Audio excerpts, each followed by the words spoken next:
On today's episode of Locked On Lightning, we recap week one of the free agency period. Who's gone, who still remains. The Lightning still have some moves to make as they try to become cap eligible. We'll talk about all that and more, but first, let's play that music. You're Locked On Lightning, your daily podcast on the Tampa Bay Lightning. Part of the Locked On Podcast Network, your team every day.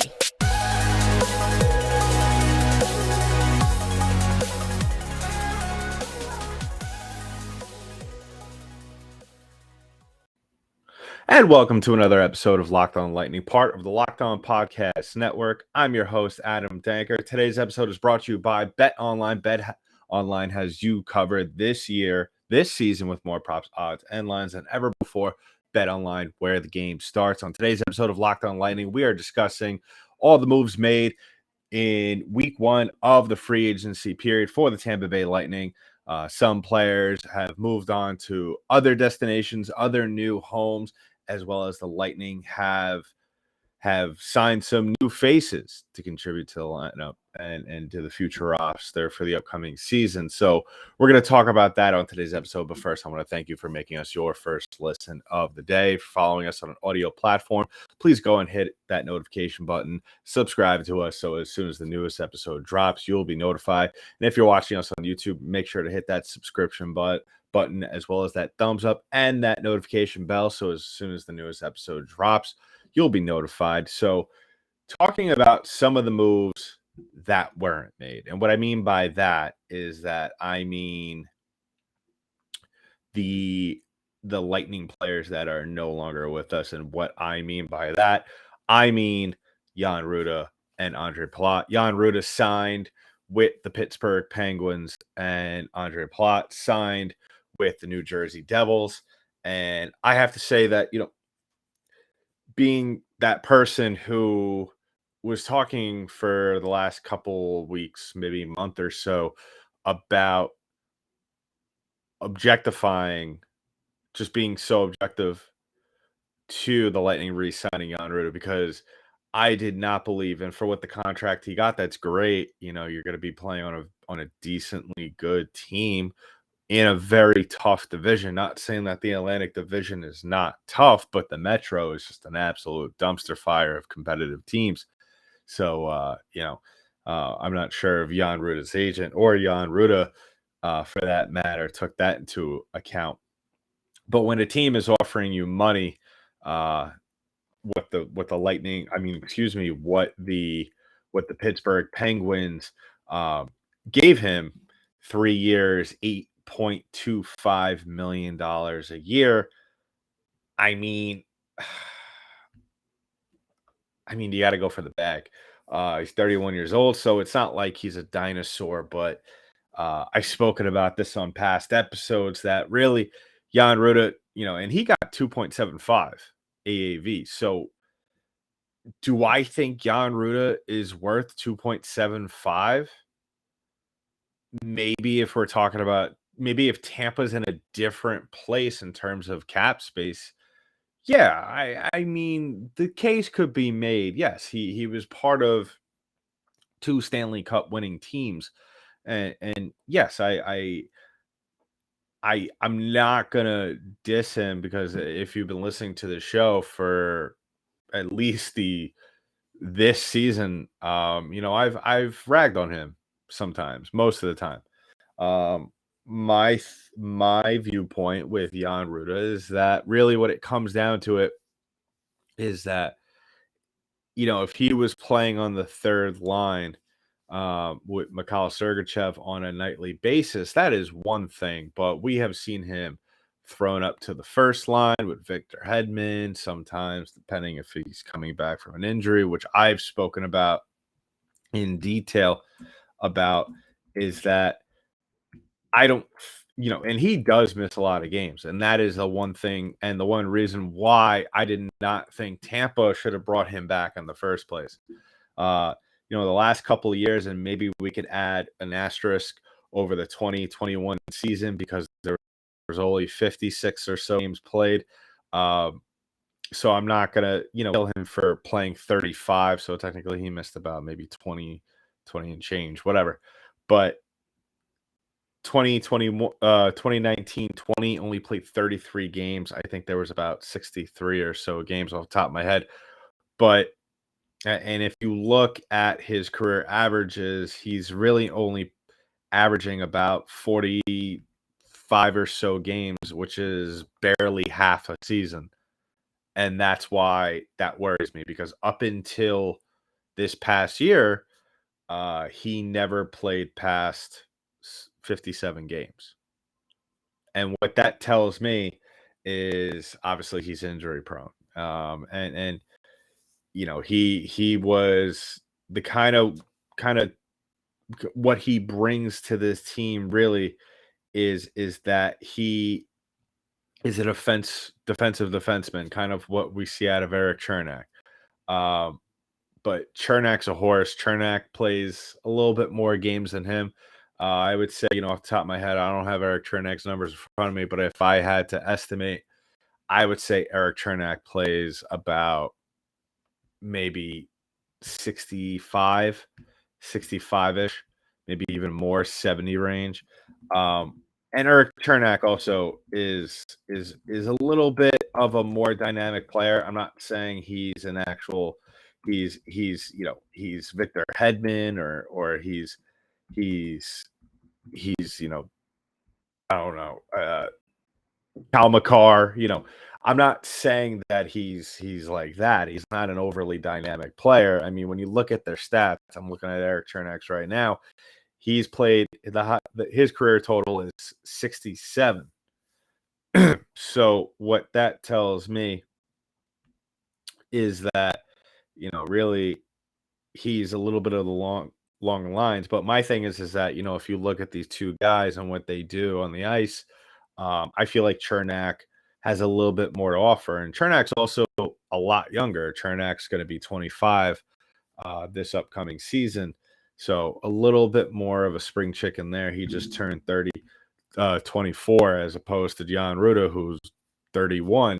So a little bit wear there on Ruda's side. Maybe when Eric Chernak turns 31, we might be having the same conversation.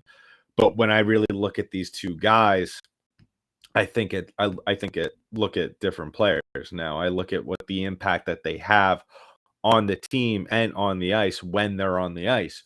Eric Chernak, there's rarely a shift where he is on the ice and we don't hear his name mentioned. He's always in the thick of it, and that's what's great about Eric Chernak. Where with Jan Rutta, there would be almost multiple weeks, where we would not even know that he was on the ice at certain points.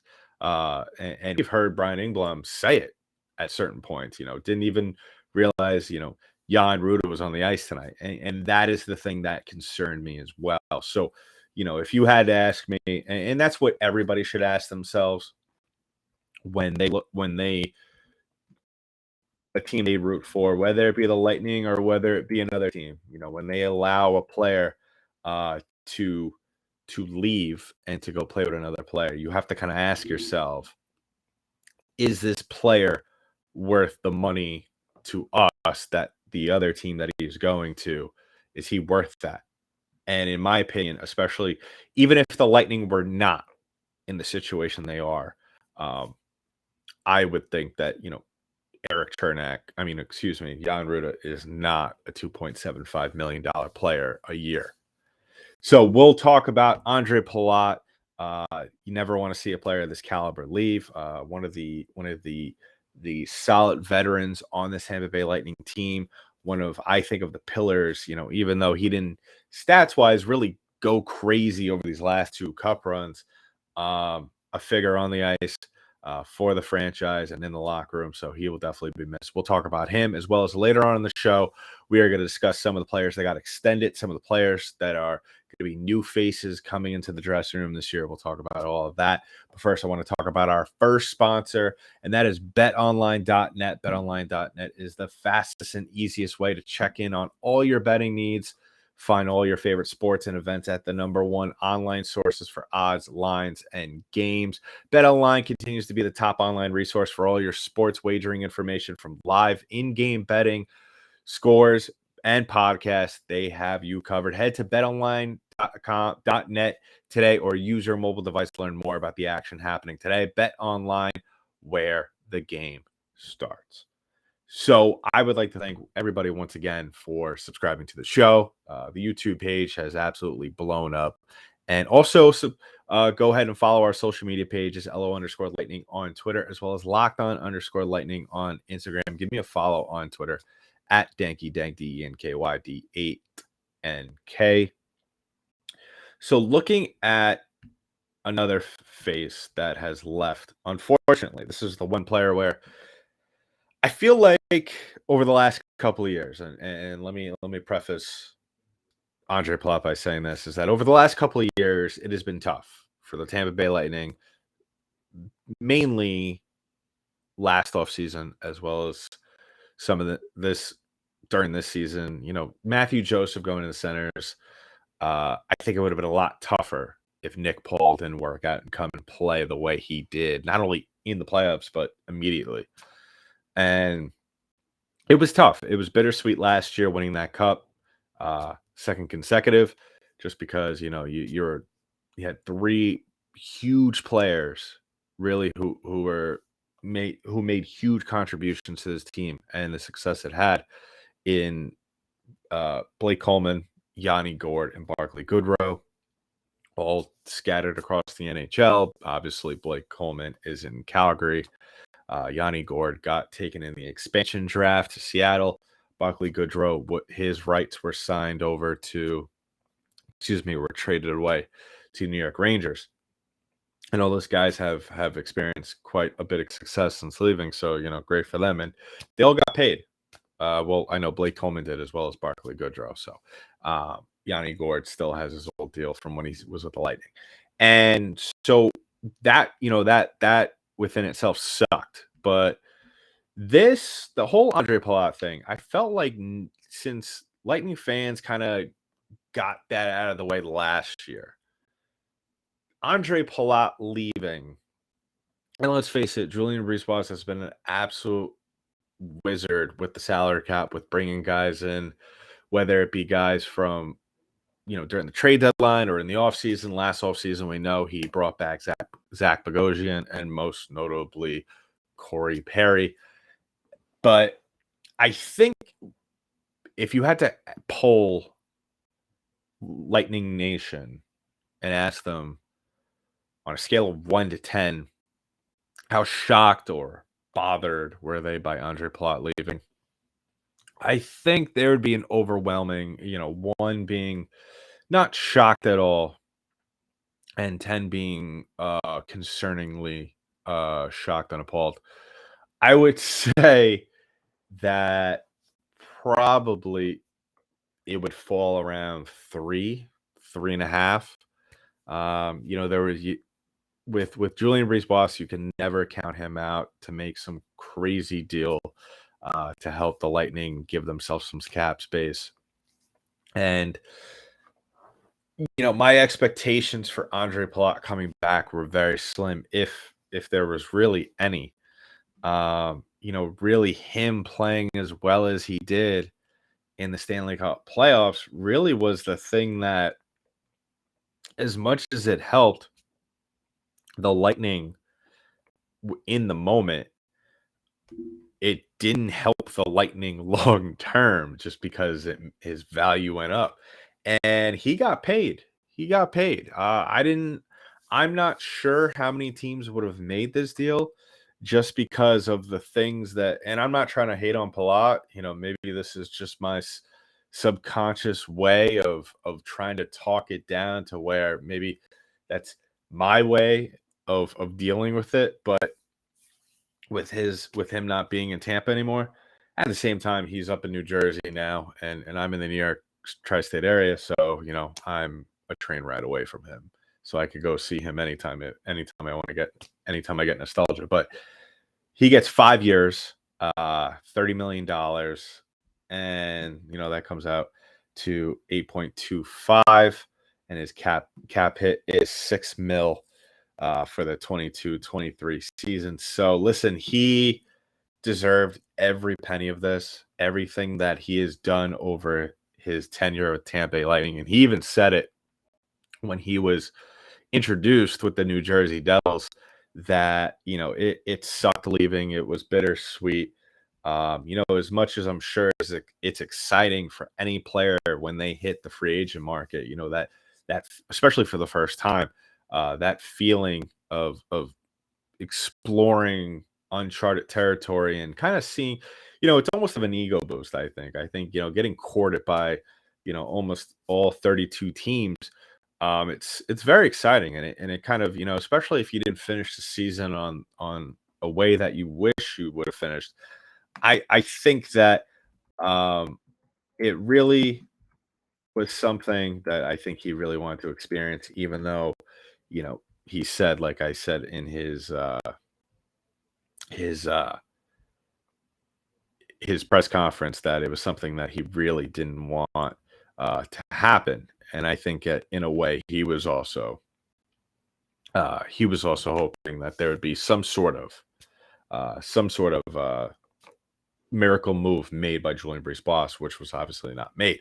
Now, having said that, the Lightning did make some moves, which we'll talk about in just a little bit. But, you know, I- I'm not going to sit here and say that the Lightning aren't going to miss him.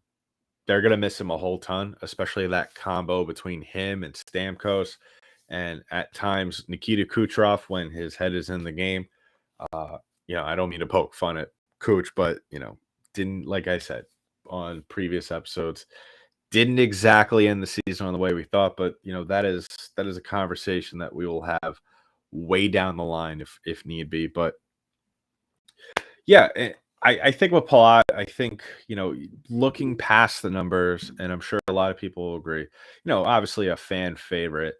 Um, you're missing a guy who what would come up big in the moment when the Lightning really needed him, and especially this past playoffs, his ability and what he did for this team over his course. This past season, 77 games played, 18 goals, 49 points, and really a fantastic season. What a way to leave Tampa. Especially what he did in the playoffs. Definitely, if Tampa did ended up winning another Stanley Cup, could have very well been in the running for the Conn Smythe. 21 points, 11 goals, and 23 games played. So, uh, you know, that is something, and that's career high for him in the playoffs in terms of points. Um, so, you know what? It's going to be bittersweet to see him go. It's going to be bittersweet to play against him. You're going to say, hey, it's Pally. And, you're going to feel the same way about McDonough. You'd feel the same way about Coleman, I'm sure, still down the line. And I'm sure Lightning fans are going to look at him and think of fond memories. And really, I'm not going to get too ahead of myself because this season has not even remotely close to starting.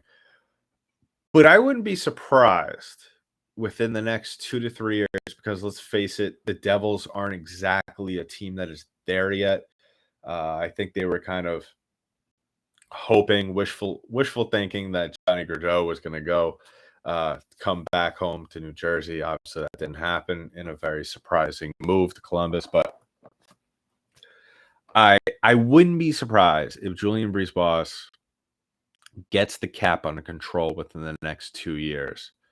And if Palat is still producing and Tampa is kind of in a funky spot in the season where they're going to make the playoffs, but, they need that one guy like what we saw in 1920 and 2021, I would not be surprised if we hear the chatter start to pick up of Palat possibly coming back home to Tampa. So I would not be surprised, like I said, in a couple of seasons or so, if that conversation is had at one point or another. So we'll see. Good luck to him in Jersey, and hopefully Hopefully he comes back home, and that's just wishful thinking. So we're going to talk about wrapping up. We're going to talk about some of the moves that Tampa made, which were very interesting to me in the way that really what is interesting about it is that this whole off season, the whole reason why guys are leaving, why you're not going to have the Plotts, you're not going to have the Rudas, you're not going to have other players. And that is because of cap concerns, and really the whole offseason, the whole theme of this is to get within the cap area where in the constrictions where Tampa is going to be able to make some moves during the regular season.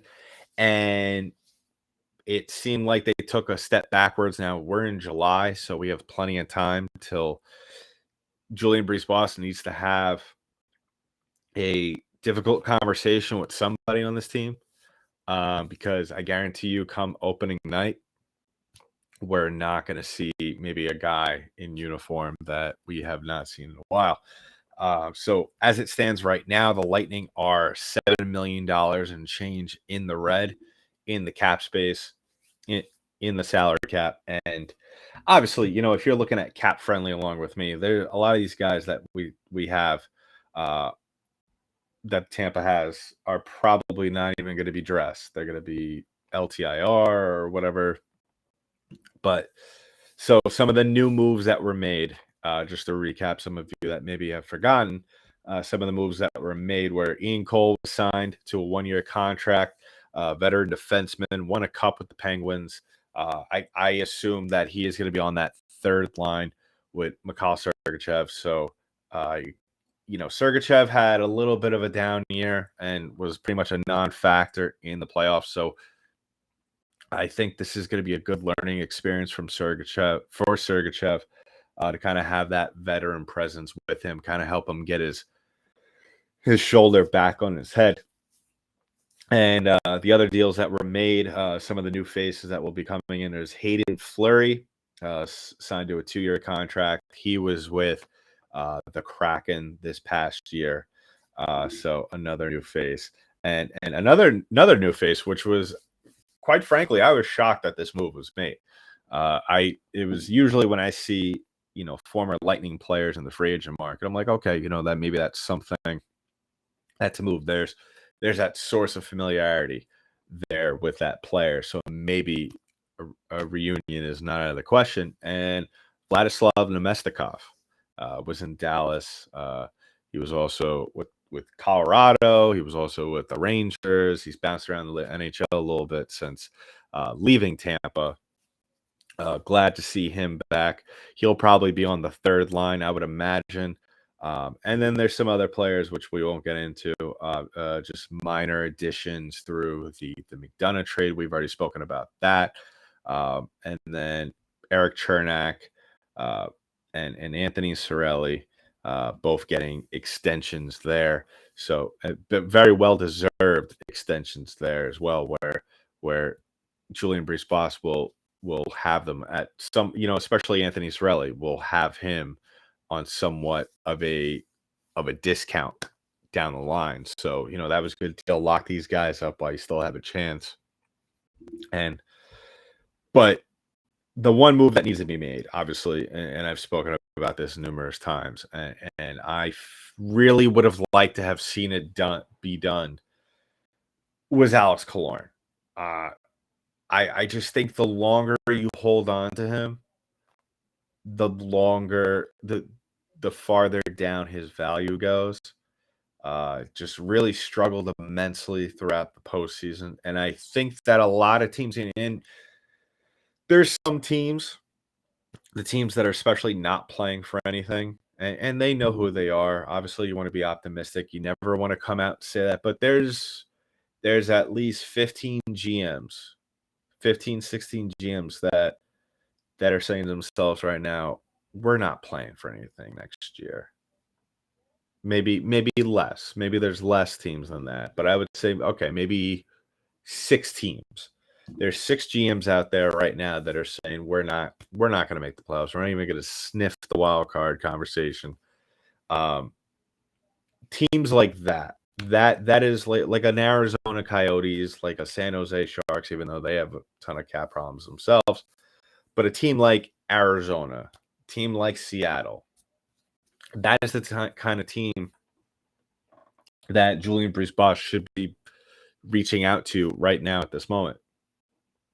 And because those are, I think that really JBB really needs to cut his losses here. I don't know if the conversation with Killorn has just hit a stalemate where he's probably said to him, I ain't moving. I'm not waiving my no trade clause for absolutely nothing. It doesn't matter. You're going to have to figure it out on your own. And so Lightning are in a tough spot. They're in really a tough spot right now. It's moving Killorn though is not going to be the great move that fixes everything. It's not going to be the giant band-aid.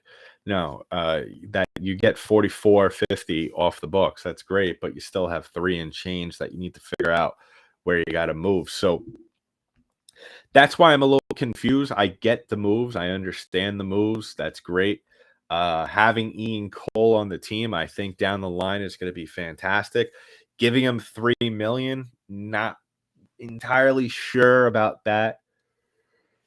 Do I think Ian Cole at 33 for $3 million is a lot better than Jan Rutta at 31 for 2.75? Not entirely. I don't think so. I don't think that, I don't think one is better than the other. Obviously, one contract is better than the other, but do I think that one is going to benefit the team as a whole better, especially that third line pairing? No, absolutely not. But I think that Julien Brisbois is a general manager who values veteran leadership above anything else. So he is going to find a way to work these guys in. You saw it last offseason with Corey Perry and Pierre-Edouard Bellemare. And really, that is something that, if it works out, that's great. If Ian Cole gets hurt in training camp and has injury issues all season long, we're looking at, just this $3 million to be more troublesome than it needs to be.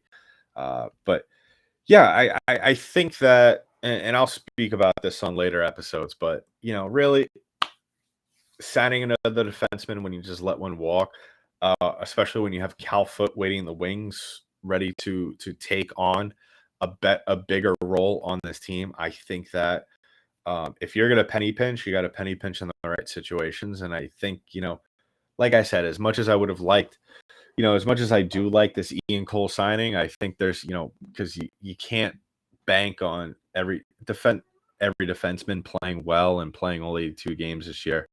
I get it, as well as Hayden Fleury. It's nice to have that little bit of depth. I still think I don't think you're signing Ian Cole for $3 million to be in healthy scratch on a night-to-night basis, and especially maybe Hayden Fleury for $700K. Yeah, absolutely, that's fine for 2 years, but I don't think that Ian Cole is going to be sitting on the bench or up in the stands for $3 million. But so a little bit of a head scratcher there in terms of money being spent. It seemed like this team was heading in the right direction in terms of the cap, but obviously now they're $7 million in the red, and it's going to be interesting to see what decisions are going to be made, because I was afraid, and we'll wrap things up with this, I was afraid that Julien Brisbois was going to make a deal. If he couldn't get the Killorn deal done, then you're looking at the other guys on this team who might have to be moved, who have no trade clauses, who don't have no trade clauses. And one of them is named Braden Point. Now, I'm not saying that name. Now, I'm not saying Julien Brisbois would trade Braden Point. Absolutely not. But I mean, who else do you move where you're not losing depth? And you're gonna have to make multiple moves here, because you look at Alex Barre-Boulet. I think a very valuable player who could contribute immensely to this team on the third or even fourth line. I would hope that if he's up at the NHL level, he's playing on the third line. He's shown that he could play at that level, especially on that line before.